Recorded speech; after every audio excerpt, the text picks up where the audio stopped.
History of Hindu struggle for Ram Janmabhoomi Temple and British ruler Alexander Cunningham's narrative, Part 2. In 1664, Aurangzeb attacked Ayodhya again and slaughtered 10,000 Hindus. Their bodies were dumped into a well to the west of temple and walled in. The well has stood the sands of time to tell the story of the cruelty of Aurangzeb and the Mughals. Today, the Mughals claim ownership of the well too. It was after this war that the royal army destroyed the platform on which the Ram Mandir was built and fortified the area. Now, each year on Ram Navami, the Hindus offer flowers and offerings to this destroyed platform. After Aurangzeb, Lucknow came under the rule of the Nawabs. The Hindus tried to reclaim Ram Janmabhoomi by force during the rule of Nawab Saadat Ali. Unfortunately, they failed. The Hindus tried again to wrest control of Ram Janmabhoomi during the rule of Nawab Nasiruddin Haidar. Many Hindu kings joined forces and the battle raged for 8 long days. The Nawab's army reached Hanumangarh. There, the Hindu forces received help from the tongue-wielding sadhus. Together, they managed to make the Nawab's army flee and took control of Ram Janmabhoomi. This victory was short-lived though. The Nawab's forces recaptured Ram Janmabhoomi in a few days. Hindu efforts to regain Ayodhya continued into the reign of Nawab Wajid Ali Shah. Almost every Hindu king of Awadh, barring a couple, participated in this struggle. In fact, Cunningham's brief account regarding this was published in a book from the Faizabad literary collection. He says that the Nawab's, mostly English army, stood by watching the Hindus and Muslims fight amongst themselves to control Ayodhya. The battle raged for 2 days. Houses, crypts, and mosques were destroyed. Even lively stock was not spared. Blinded by rage as they may have been, the Hindus did not cross certain lines. They did not attack or molest the Muslim women and children.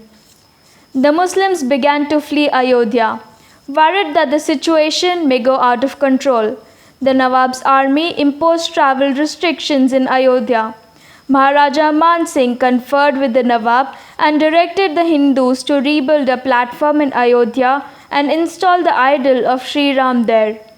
A makeshift temple was also erected.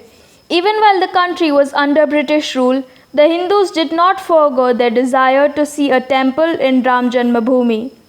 Attempts to take over the temple land in 1912 were thwarted by the British though. In 1934, the Hindus were able to overcome the British forces in Ayodhya and they managed to inflict significant damage to the masjid. However, a British officer, J.P. Nicholson, had the damage rectified and the masjid rebuilt.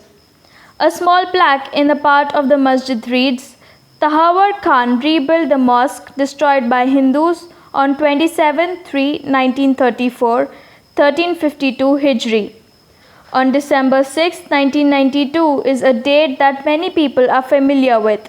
But few people know that prior to this day, there have been 77 attempts to regain control of Ram Janmabhoomi, with 4 attempts during the time of Babur, 10 during Humayun's rule, 30 when Aurangzeb was on the throne, 5 when Saadat Ali was the ruler, 3 during the time of Nasiruddin Haidar, 2 during British rule, and 1 post-independence during the tenure of P.V. Narasimha Rao.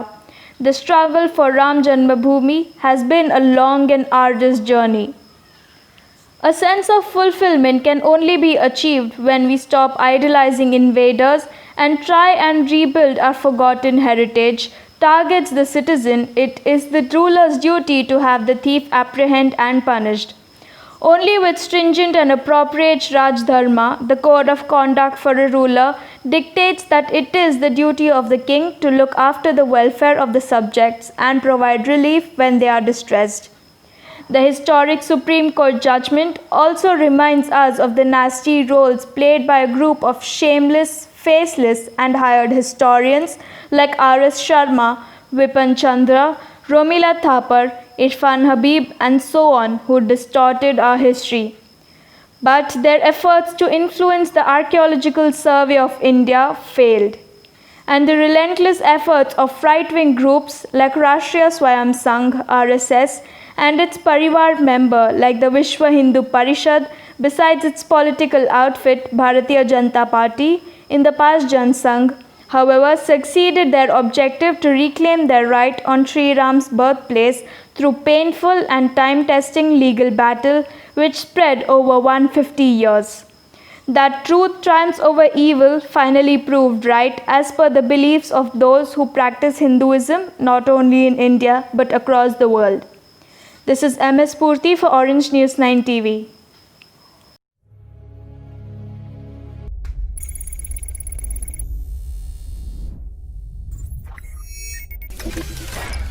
For unbiased, accurate, and in-depth news analysis, watch Orange News 9 TV on YouTube.